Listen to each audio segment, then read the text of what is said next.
Next Sunday at this hour, Mr. Callahan will produce a vivid portrayal of the historic sun dance, the most colorful ceremony of the Dakota Plains, which the government now forbids. But wait, do you want good luck? A lucky Indian charm is yours for the asking. These authentic stories of Indian life are presented by KMTR each Sunday at 7 p.m. And those who send name and addresses may have a good luck Indian star. The real Indians who take part in these programs have appeared in over 300 schools, churches, clubs, and private homes in Southern California during the past 3 years. In their beads, bells, feathers, and rich garments, they present programs that educate as well as entertain. So tune in again next Sunday at 7 p.m. for Indian Trails.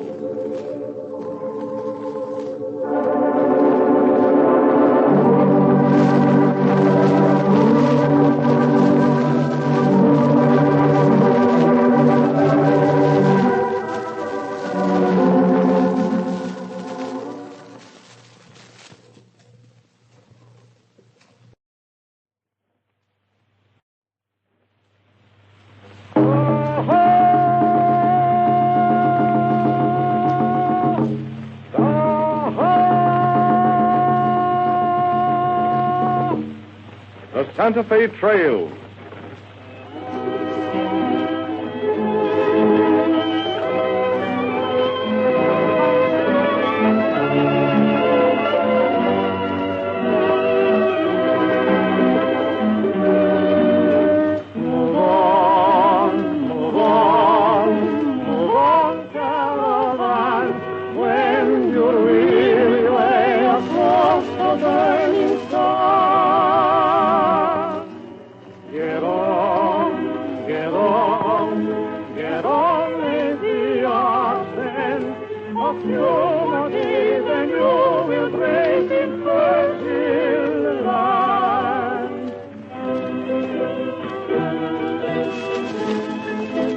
It's our pleasure tonight, friends, to tell you that a member of our cast is here, 1, 2, 3, and 4, first presenting Colonel Bainbridge as Colonel Lee.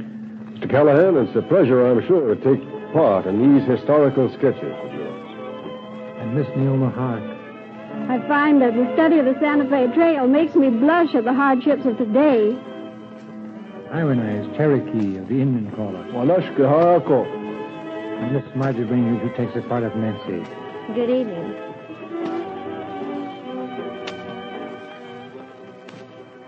Like a ghost of night, we hear the echo of life. Independence, Missouri, starting point of the Santa Fe Trail.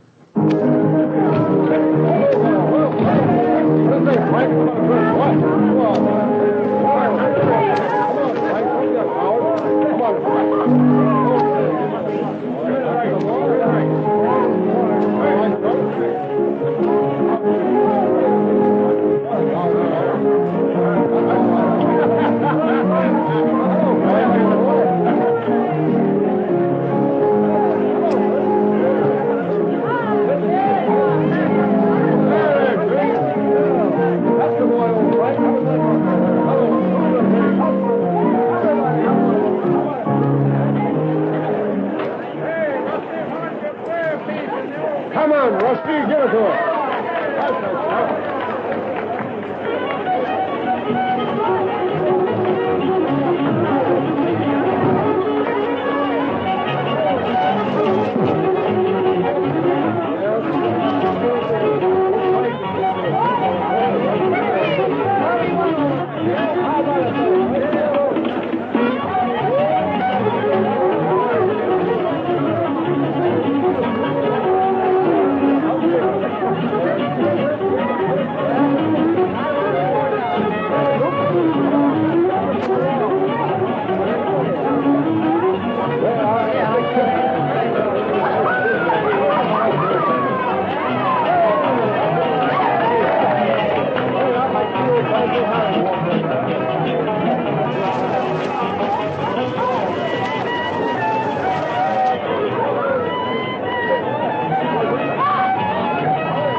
Children, Kansas, 1851.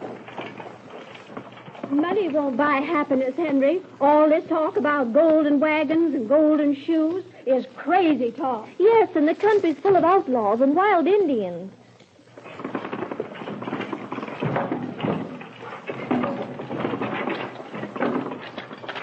On the Kansas Prairie, 1858. We've had nothing to drink or eat for 34 hours. We can't stand it any longer.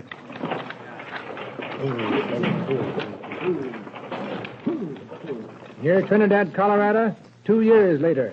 They told me that the Comanches came into the camp, killed the guards, kidnapped their baby, then set fire to the wagon. Black Mountain Pass, New Mexico, 1859. Carl's had over $2,000 in his wagon before his death. What did you do with it? Come on, cough it up. Here, Death Valley, 1865. The sand got deeper and deeper. Then the blinding wind tore one whole side of our cabin away. And all we had to eat were a few dried beans and 2 wet cowhides. Yet our village troopers kept their spirit up.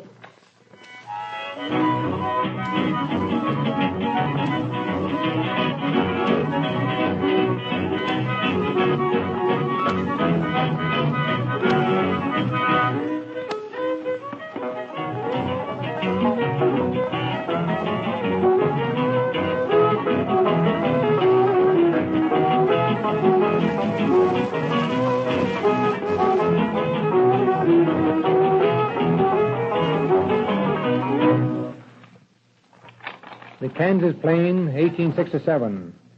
The Lee Hart westbound caravan, crossing a gully whose steep, sandy bank make it necessary to hitch 4 mules to each wagon instead of 2, 6 mules to the chuck wagon instead of 4. All wagons are safely across except the one driven by Colonel Lee and the one in charge of Bill Pollard. These wagons are on side by side in motion and halfway up the bank.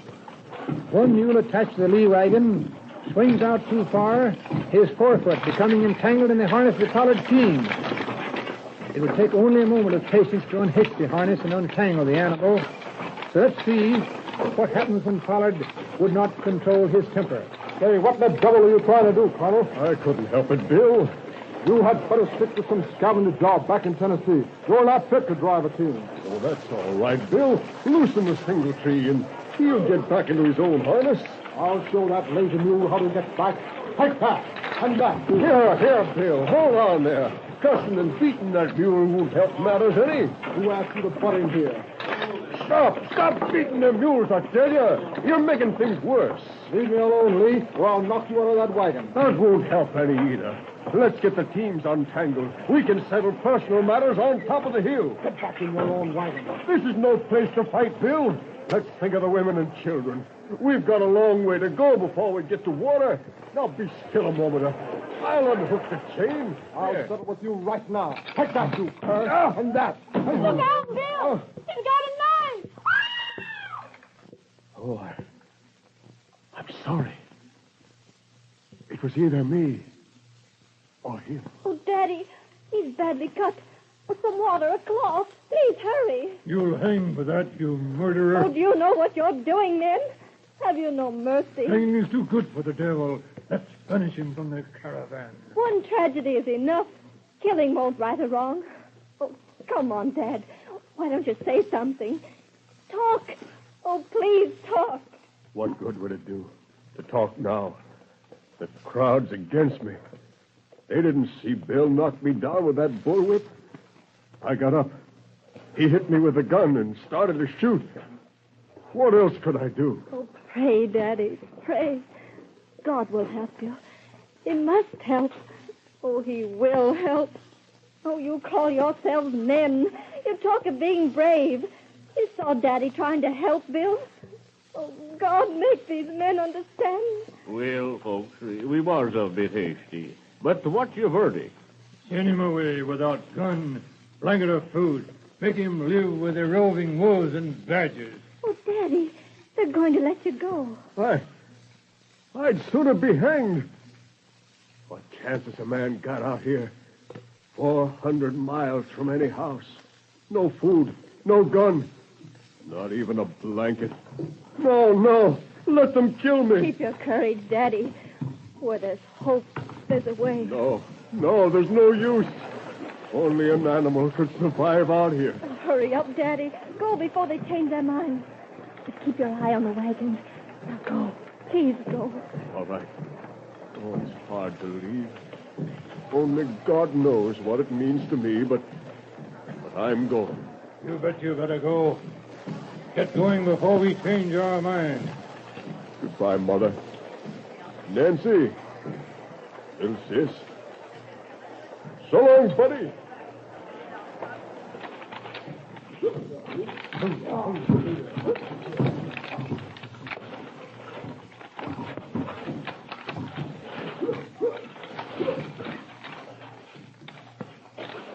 They turned him out. They made him leave the caravan.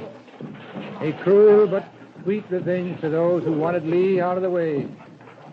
His wagon contained a sack of gold.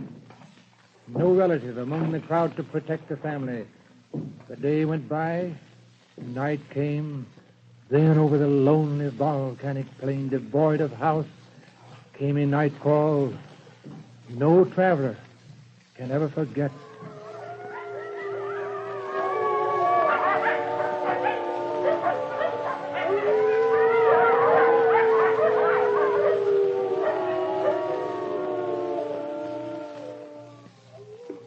Oh, Daddy, I prayed I knew you'd come. You see, I took our horses out to graze, and I hobbled them, and, well, here's your favorite pony, a gun and a whole box of shells. Oh, but daughter, they'll kill you when they miss the horse. No, Mom and I talked this over. Indians like spotted ponies, and I'll holler tonight. I'll wake everybody up, and they'll think an Indian stole our pony. But, daughter, listen. No, I won't. Here's 2 blankets and food. Mom says she loves you. Sis sent a kiss, and Buddy wanted you to have this Indian bead for good luck. Keep close to the trail, Daddy, but don't let anybody see you. Well, I must hurry back now before they miss me. Go, Daddy. I'll meet you again 3 nights from now. Don't worry. Goodbye, darling.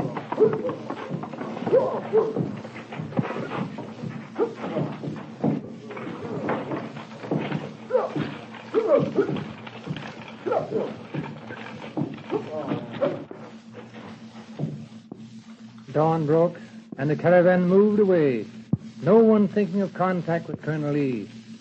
But for days and nights the weary travelers went on. Colonel Lee meeting Nancy under cover of darkness where the heartthrob of hope gave courage in renewed effort to follow the winding trail into the land of gold. As the trail grew dim, friction came, and Colonel Lee played a major part in another tragic story of the caravan. This, my friends, is one of 1,000 stories of the Old West. And you who follow these broadcasts may feel assured that each episode of the Santa Fe Trail is woven around some historic event. And when you feel sad, worry, or things are bad, remember the faith, the hope, the courage, and the spirit of the pioneer.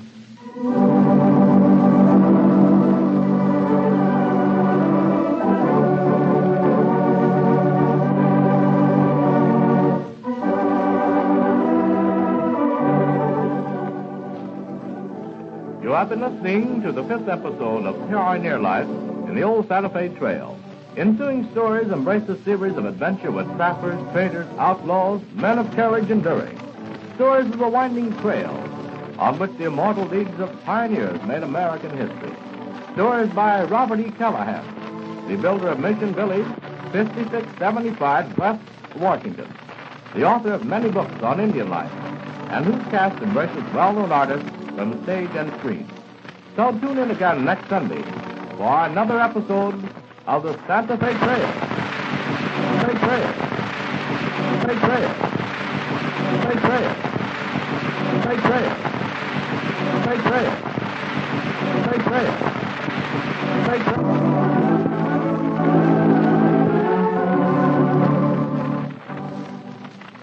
KMTR Hollywood. 29 minutes, 45 seconds past 7 o'clock.